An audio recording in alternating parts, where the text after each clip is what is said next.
Hey everyone, and this is the end of the year minister video.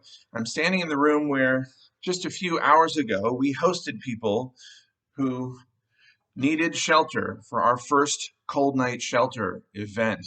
I'll be in New England next week, so by the time you see this video, I'll be in New England and we will have sheltered probably 2 nights more of folks. So thank you to those who volunteered to do this important work. There will be a fellowship on tap again this Wednesday night at 6 p.m. at the Grand Central Brew House. And then finally, Sunday's worship service on January 1st might not be well attended, apparently. So we're going to do a version in the sanctuary of a covenant group. So it'll be a lot more interactive than normal. Now, for my end of the year video, I just received a letter from one of you, and in your letter, this is from one of you who hasn't been attending really since I've started as the minister. And in your letter, you said that it looks like we only focus on social justice at UU St. Pete, and you asked me how your spiritual development needs would be met if you began attending again.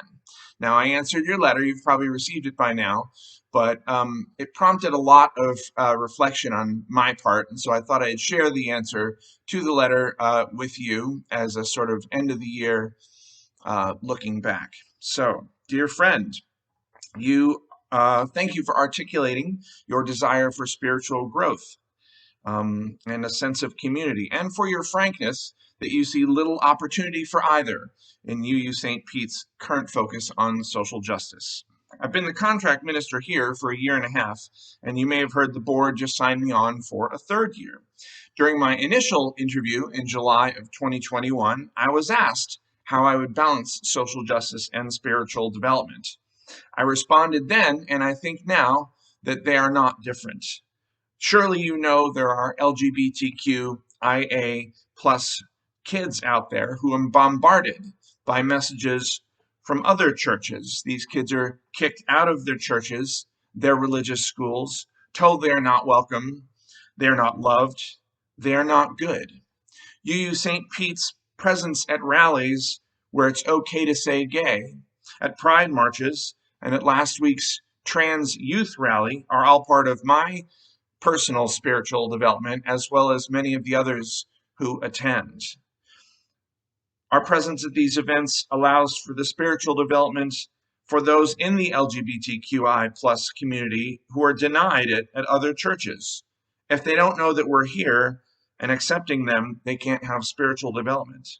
And same for events where we speak up for reproductive freedom, raising a needed religious voice against those who yell at people entering abortion clinics, calling them baby killers, and saying they're going to hell.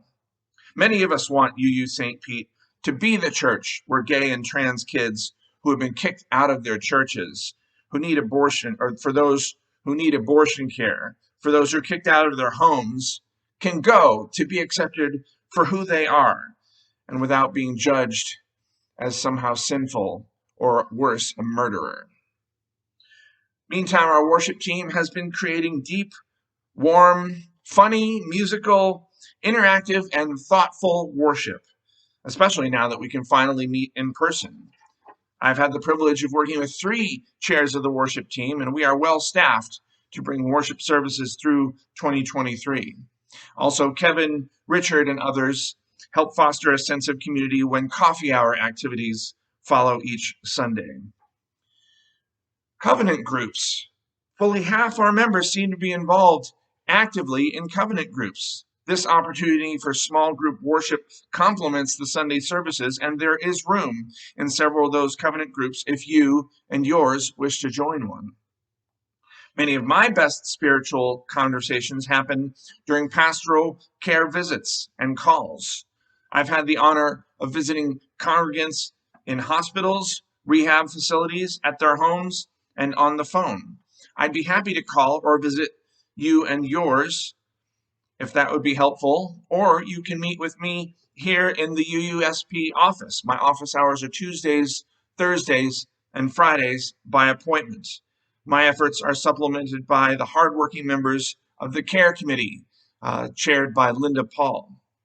We've had several new member classes, and these classes provide an opportunity to go deep with people's religious backgrounds, religious trauma, and so forth.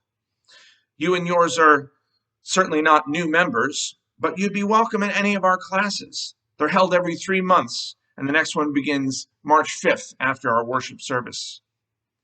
You St. Pete members are gathering not just for worship, for spiritual development, and for political action, but also to have fun. We're starting a biking group. We have a meditation group on Tuesdays. Many of our folks met for the third Fellowship on Tap this past week, and they're meeting next week as well. We had a post-hurricane season party in Gilmore Hall, and many of us had dinner there on Thanksgiving, along with some unhoused people who joined us. A lot of folks who are members of our congregation report an increased level of energy these past months as we spend more and more time together in person. The building is vibrant during the week, with volunteers coming in laughing, talking, and doing tasks with one another. I hope you can rejoin our community to become part of this. We're doing important work with one another and in the world, and frankly, we could use your help. But if this vision I've outlined doesn't sound like what you need, then I wish you and yours well in your search for spiritual community that does meet your needs. So friends, our presence is needed in one another's lives, in our community, and in the world. We can do so much together in 2023, and I'm really looking forward to it. Happy New Year, everyone.